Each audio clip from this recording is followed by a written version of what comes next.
wanted to talk today about little wins. I think we've been talking a little bit about that and consistency, and really a little bit of the mindset that I've been hearing is really a post by Alex Hormozi. So I went to Vegas with my friend and mentor, Raf. It's got to be a few weeks ago now, a few months ago, and spent a whole day with Alex Hormozi, it was incredible value. And of course, following him and a lot of the principles he has, lucky for us, really, we realize, hey, we've been doing some of these things already. We've been already working on some of these things. So we don't get to a workshop or get to listen to somebody that we want to learn from and be completely blanked out that we're not sure we're starting from scratch. It's more like, hey, this is all the stuff we've been doing. These are all the things that when you go to a mentor, this is maybe not advice, but maybe like what we've done is when we go up to somebody that we've learned from, we don't go empty-handed or we don't go with the intention of making them think. The goal is like, hey, this is all the stuff we've done. These are all the habits and disciplines we currently have. This is the amount of money we have made or saved, or this is the amount of action we've taken, activity. These are our results. This is our collected data. What do you advise from then? So that way we can get like an easier, like we can give the doc, if you give the doctor more information versus if the doctor can help you more versus if you go to the doctor and you say, I'm in pain. There's a lot of questions we have to narrow until we get the right medicine, right? If you go to the doctor and you say, hey, I'm in pain, my knee hurts when I sit down, and when I stand up, it stops hurting for a little bit, then it hurts again. The more information somebody has, the more easier they can help you. So I read a post by Alex Hormozi, and it kind of reminded me a little bit about, all the stuff that people don't cheer you for that is so necessary for, when you look at successful people. So it says, no one cheers you for not drinking for a day, not smoking on a long drive, or not overeating for one night. No single workout or meal is ever impressive on its own. The reason so few people understand success is consistency never looks impressive in the moment, only at the end. And I would even add, there's no end. Not at the end, but when the outcome and the outputs are there. And so a reason I think this is huge is because when you're in a high-paced career, whether it's sales, you might be in college. It really doesn't matter. But if you're in a high-paced career or you are a fast-paced person, a lot of the times, even if you do get some sort of cheer for a one-time single action, like if you get cheered on sometimes by parents or somebody really close or your relationship or maybe your spouse by, hey, great job, you got into the gym and you got your membership. Sometimes that's okay, but it easily disappears fast. It's when the person's into the gym for a year that you haven't seen any results, or maybe you start to see a little bit of the body changing or shaping into a more, or of course that, paired up with nutrition. It's when you see somebody, it's not when you see a person that's, out of shape eat a salad that you're surprised. It's when you see a person that's out of shape become in shape, and it goes over time. And this is the most underrated skill. It's consistency. It's the power to be consistent. And the reason why is because it goes hand in hand with the power of delayed gratification and learning how to delay gratification. It's funny because the people that need to delay it the least are the ones that usually delay it the most.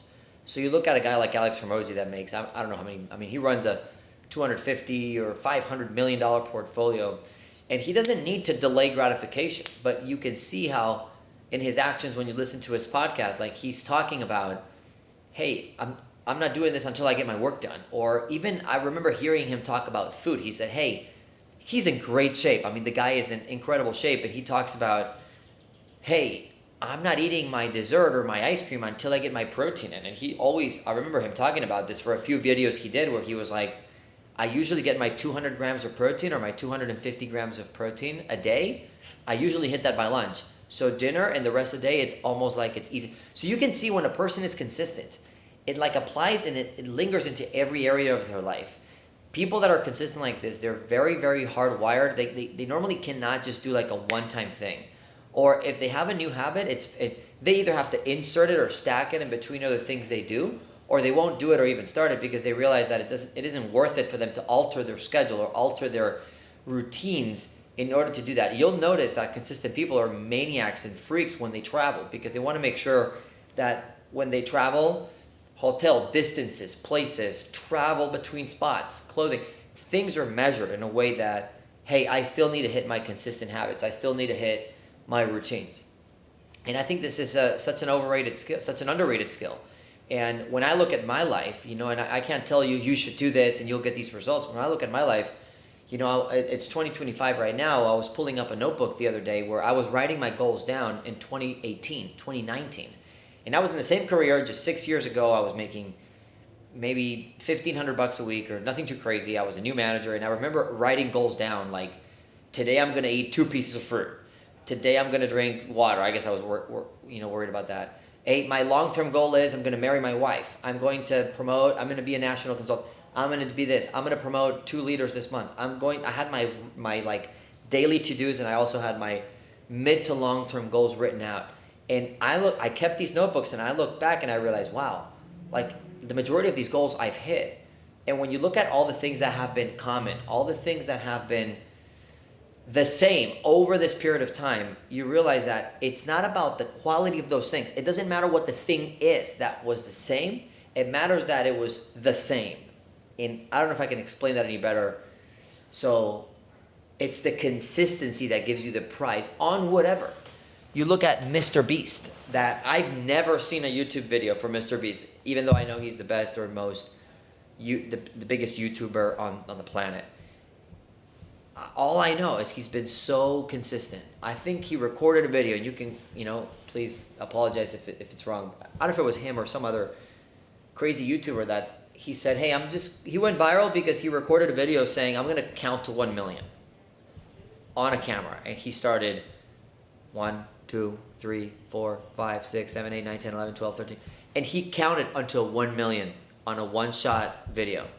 No one does that. It's the consistency of being able to start something and not be done until it's finished. I look at my life the last 3.5 years, 4 years. And what I don't want people to get confused is those habits is what leads to the outcome. But if you start doing those habits, you don't get the outcome guaranteed. And that's something, it's a hard pill to swallow for some people, because you see I see on Instagram these crazy fitness coaches, and they get like a fancy bowl, and they put like a bottle of like fancy water on it, and they put ice, and then they put their face on it. Look, you can just wash your face with on a sink, and it's okay. It's the same thing. But and it almost kind of tricks people into believing that if you have a fancy bowl and you dump a $5 water bottle from Saratoga Springs into a bowl and then wash your face and then have a nice car, like you get the 6-pack of abs. And it is not like that. It's all the stuff that's not on the video, like the 2,000 workouts this person has done or the nutrition. I look back at my life, and I'll finish with that. It's been 3-4 years that I've taken a more ethical, and not that I wasn't, but I used to be more centered on myself than I was on other people. And of course, my relationship spiritually and my relationship with my wife has helped me a lot. But I looked at the last maybe even 4 years, and there's all these consistent things I've done. I haven't been perfect, but I've been reading every single day. I think it's 2025 today at the moment of this recording. And since 2021, I kind of remember dates like that a little bit. I remember starting reading every day, and I promised myself I will read every day until I die. And it was like September of 2021. And from then until now, I remember I missed March 30th of 2023, and I think the day before Thanksgiving in 2024. I've missed only 2 days of actually reading a book. I've read a lot of books since then, and a lot of them were not good. But you gotta go through some bad books before you get to the good ones sometimes. And the same with listening to podcasts or audios. I've reduced my music tremendously, my music intake, to actually receive information, and use my dead music time to learn more, which eventually progresses my skill.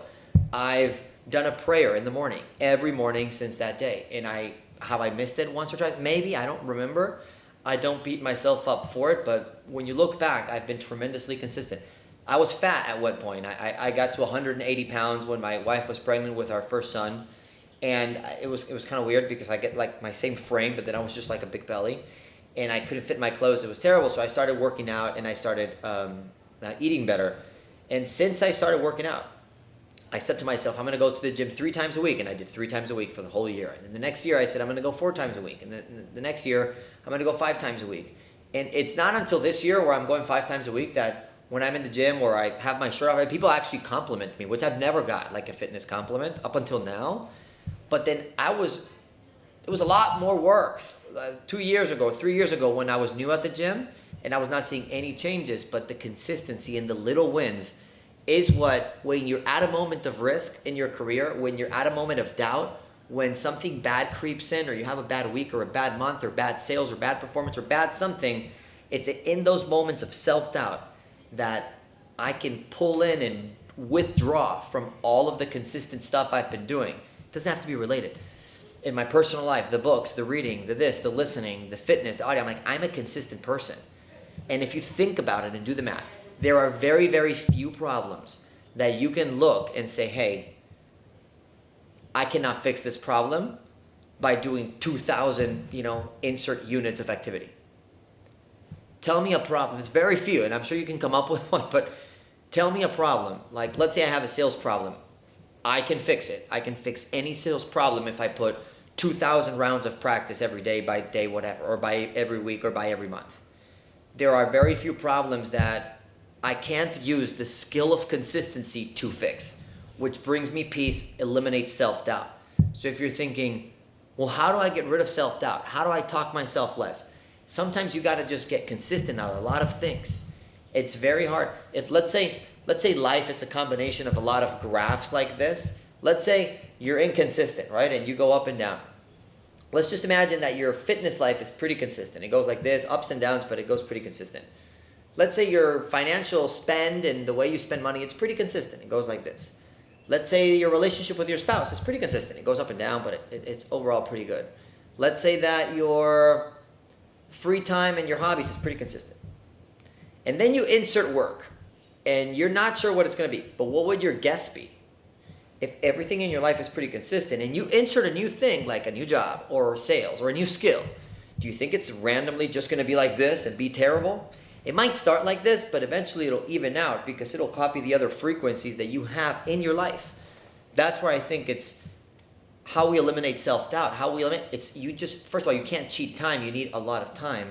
But also, you got to line up enough consistent things in your life. I brush my teeth at the same time. I wear the same clothes. I eat the same food. I do that, and I do it over an extended period of time. By the way, is that not how you build trust with people? It's over an extended period of time, proving them over and over. Trust goes up, takes the stairs up, takes the elevator down. All these things are easy to break in a second, but they're a lot harder to build because they're built over time. And like Hormozi said, people talk about your consistency at the end of it or when they see results from it. Nobody talks about it the first time. So if you just started something new, if you're somebody that's like in a new career, in a new whatever, or just like struggling with some skill, if I'm struggling with a skill and it's very inconsistent, I would ask myself, how are my other parts of life? And if this one's really hard to fix, the inconsistent one is very hard to fix, but I'm also inconsistent on the ones up here, I would try to fix those if they're easier and create a consistent pattern of consistent frequencies in different areas of my life. So when I move to the newest one, I can kind of mirror the behaviors because they're all the same. It's all the same. It's discipline, it's habits, it's not beating yourself up when you miss it. It's getting back at it again, not missing twice. You've read the books, Atomic Habits by James Clear, a fantastic book to read on this. The Compound Effect by Darren Hardy, or The Slight Edge by Jeff Olson. All of these you can, of course, find anywhere, but they just talk about the power of lining up different items to create habits and make that easy. So hopefully that helps. Hopefully you look at that like, I can align my frequencies better. I can create consistency in one area of life that's difficult by fixing the others and influence in the last one. And hopefully you got something out of that, and we'll see you at the next one.